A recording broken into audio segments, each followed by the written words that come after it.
2 Maccabees chapter 2. One finds in the records that the prophet Jeremiah ordered those who were being deported to take some of the fire, as has been mentioned, and that the prophet, after giving them the law, instructed those who were being deported not to forget the commandments of the Lord or to be led astray in their thoughts on seeing the gold and silver statues and their adornment.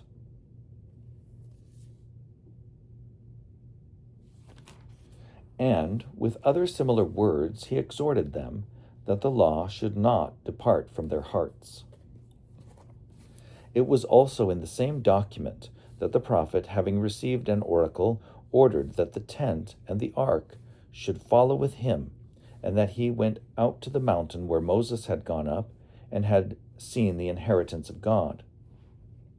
Jeremiah came and found a cave dwelling, and he brought there the tent and the ark and the altar of incense.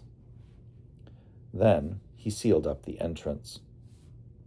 Some of those who followed him came up intending to mark the way, but could not find it. When Jeremiah learned of it, he rebuked them and declared, "The place shall remain unknown until God gathers his people together again and shows his mercy. Then the Lord will disclose these things, and the glory of the Lord and the cloud will appear, as they were shown in the case of Moses, and as Solomon asked that the place should be specially consecrated." It was also made clear that, being possessed of wisdom, Solomon offered sacrifice for the dedication and completion of the temple. Just as Moses prayed to the Lord and fire came down from heaven and consumed the sacrifices, so also Solomon prayed and the fire came down and consumed the whole burnt offerings. And Moses said, "They were consumed because the purification offering had not been eaten." Likewise, Solomon also kept the 8 days.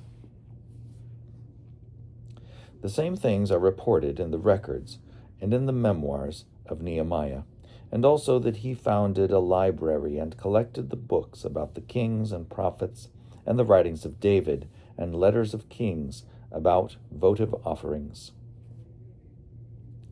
In the same way, Judas also collected all the books that had been lost on account of the war that had come upon us, and they are in our possession.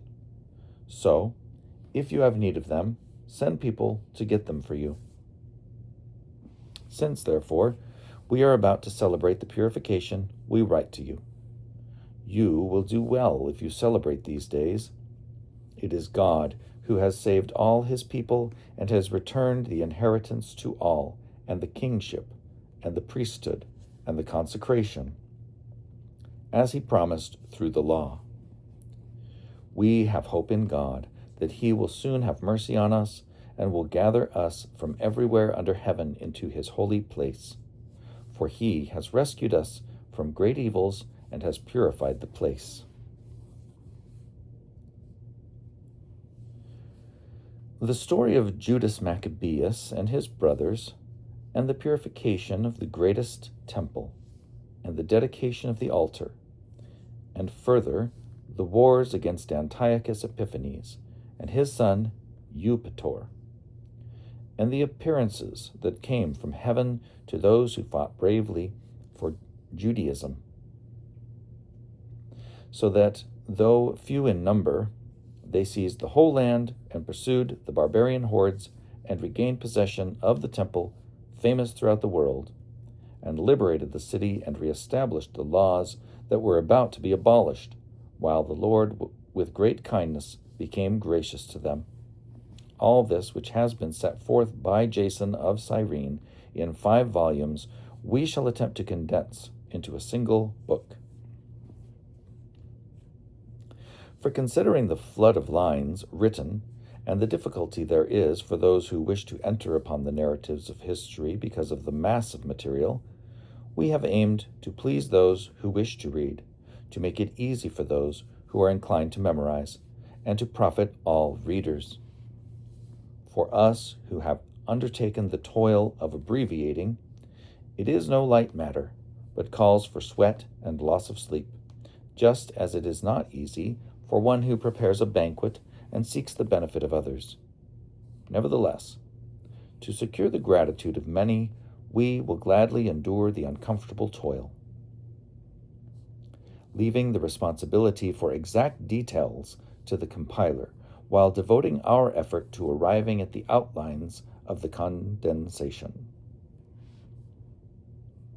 For, as the master builder of a new house must be concerned with the whole construction, while the one who undertakes its painting and decoration has to consider only what is suitable for its adornment, such, in my judgment, is the case with us. It is the duty of the original historian to occupy the ground, to discuss matters from every side, and to take trouble with details. But the one who recasts the narrative should be allowed to strive for brevity of expression and to forego exhaustive treatment. At this point, therefore, let us begin our narrative, without adding any more to what has already been said, for it would be foolish to lengthen the preface while cutting short the history itself.